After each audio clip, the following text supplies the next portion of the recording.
دوزخ کی آگ میں گرتے۔ اللہ نے فرمایا میرے محبوب دنیا میں آئے فَأَنْقَذَكُمْ مِنْهَا، تم کو اس جہنم کے گڑھے میں گرنے سے مصطفیٰ نے تم کو بچا لیا ہے، حضور نے تم کو بچا لیا ہے، ورنہ تم دوزخ کے گڑھے میں گر جایا کرتے۔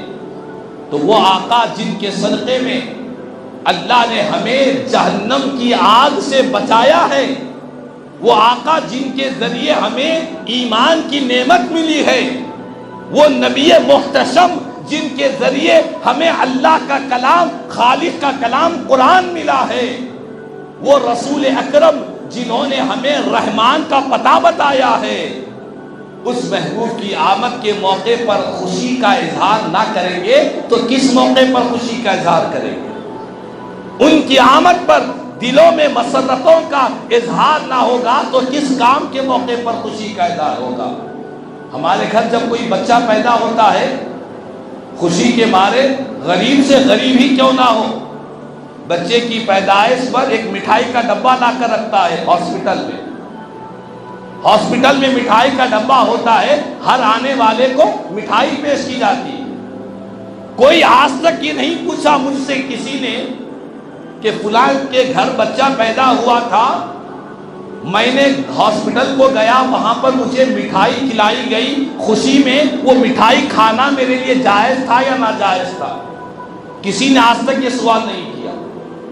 کسی کو بہت دنوں کے بعد کہیں کا بیرون ملک کا ویزا لگ جاتا ہے، یورپ کنٹری کا ویزا لگ جاتا ہے، یو ایس کا ویزا لگ جاتا ہے، میں نے کئی نوجوانوں کو دیکھا کہ مٹھائی کا ڈبہ لے کر اپنے دوستوں کنے، اپنے پڑوس رشتہ داروں کنے پہنچ جاتے ہیں، پہنچتے کہ الحمدللہ ویزا کی بڑی کوشش چل رہی تھی، آج یو ایس کا ویزا لگ گیا ہے، خوشی کے مارے مٹھائی بانٹ رہا ہے، مٹھائی کا ڈبہ لے کر پہنچا ہوا ہے۔ آج تک کسی نے یہ نہیں پوچھا کہ یو ایس کا ویزا لگنے کی وجہ سے اور یورپ کا ویزا لگنے کی وجہ سے کوئی مٹھائی بانٹے تو یہ بانٹنا جائز ہے، یہ کھانا جائز ہے، یہ پھول پہنانا جائز ہے؟ کسی نے آج تک مجھ سے تو سوال نہیں کیا، بلکہ میں نے یہاں تک دیکھا ہے کہ جو خوشیوں کے اوپر سرکار کے میلاد پر اعتراض کرتے ہیں، اگر ان کے پاس کوئی خوشی کے موقع پر مٹھائی کا ڈبہ لے کر پہنچ جائے، وہ خوشی سے اسے گلے لگا لیتے ہیں، مبارکبادی دیتے ہیں کہ الحمدللہ بہت بہت مبارک، اللہ برکت دے، یہ کہہ کر مٹھائی بھی کھاتے بھی ہیں، کھلاتے بھی ہیں۔ آج تک کسی نے یہ نہیں پوچھا کہ کیا ایسی خوشیوں پر صحابہ کرام نے کبھی خوشیوں کے موقع پر مٹھائی بانٹے؟ کیا کسی موقع پر نبی کے صحابہ نے ایسا کام کیا؟ کیا نبی نے ایسا کیا؟ آج تک کوئی سوال ہی نہیں کرتا، سوال کی طرف ذہن بھی نہیں جاتا۔ لیکن خوشی، اعتراض، سوالات کب ہوتے ہیں؟ جب آقا کے میلاد کے مہینے میں خوشی کے مارے مسرتوں میں کوئی سرکار کا امتی، کوئی سرکار کا غلام حضور کی آمد ہوئی ہے، جن کے ذریعے ایمان ملا، رحمان ملا، قرآن ملا، ان کے صدقے ساری کائنات ملی۔ اس آقا کے میلاد کے موقع پر کوئی مسجد کے باہر کھانا کھلا رہا ہے، تب کہا جاتا ہے کہ یہ جائز ہے یا ناجائز ہے؟ صحابہ نے کھلایا نہیں یا نہیں کھلایا؟ سرکار کے میلاد ہی پر سوال ہو رہا ہے، کہیں اور سوال نہیں ہو رہا ہے۔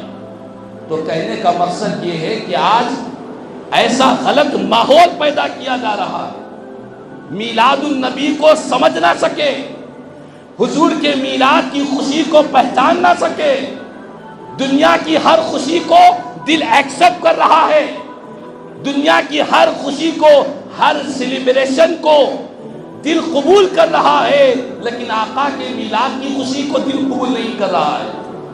تو مطلب یہ ہوا کہ دل کے اندر جو ایمان ہے، اس ایمان کا جائزہ لینا چاہیے، اس ایمان کا محاسبہ کرنا چاہیے۔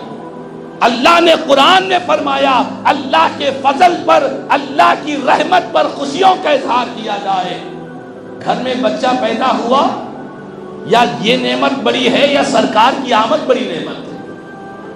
بے روزگار کو روزگار ملا، یہ نعمت بڑی ہے یا حضور کی ولادت کی نعمت بڑی ہے؟ بے جوڑ کو جوڑ ملا، یہ نعمت ملی ہے یا آقا کی آمد کی خوشی نعمت ہے؟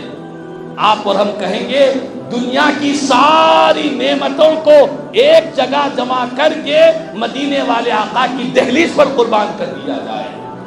حضور سے بڑھ کر کائنات میں کوئی نعمت نہیں ہے، میرے آقا کے میلاد سے بڑھ کر کائنات میں کوئی اور خوشی نہیں ہے۔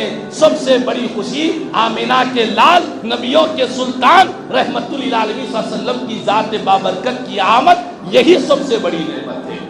وہ جو نہ تھے تو کچھ نہ تھا، وہ جو نہ ہو تو کچھ نہ ہو، وہ جو نہ تھے تو کچھ نہ تھا، وہ جو نہ ہو تو کچھ نہ ہو، جان ہے وہ جہان کی، جان ہے تو جہان ہے۔ میرے آقا ہی کے صدقے میں ساری نعمتیں ملی، یہ زمین کا فرش، یہ آسمان کا شامیانہ، یہ سورج کی روشنی، یہ چاند کی چاندنی، یہ کائنات کی رونقیں، یہ بہاریں، سب کچھ میرے آقا کے صدقے میں اللہ نے عطا فرمایا ہے۔ تو بہرحال آج ایسا غلط ماحول کریٹ کیا جا رہا ہے، ایسا غلط ماحول پیدا کیا جا رہا ہے کہ انسان دنیا کی خوشی منانے کے لیے اس کے دل میں کوئی رکاوٹ نہیں ہو رہی ہے، لیکن سرکار کے میلاد کی خوشی میں دل میں کھٹکے ہو رہے ہیں۔ ہزاروں ناواقف جاہل قسم کے لوگ سرکار کے میلاد پاک کو کبھی بدعت کہہ رہے ہیں، کبھی ناجائز کہہ رہے ہیں، کبھی حرام کہہ رہے ہیں، نعوذ باللہ من ذالک، نہ جانے ان کی زبان سے کیا کیا نکل رہا ہے۔ لیکن آپ کو ایک بات بتلاؤں، آج دنیا میں زندگی ہے، سانسیں چل رہی ہے، زبان حرکت کر رہی ہے، جو چاہے کہہ رہے ہیں، اللہ کی طرف سے ڈھیل ملی ہوئی ہے، خدا کی طرف سے مہلت دی جا رہی ہے، لیکن زبان سے نکلے ہوئے ایک ایک کلمے کا جواب اللہ کی بارگاہ میں ہر ایک کو دینا ہوگا، ہر ایک کو دینا ہوگا۔ میلاد مصطفیٰ پر اعتراضات کرنا، سرکار کے میلاد پاک کی خوشی کو ناجائز کہنا اور دنیا کی ساری خوشیوں کو جائز کہنا،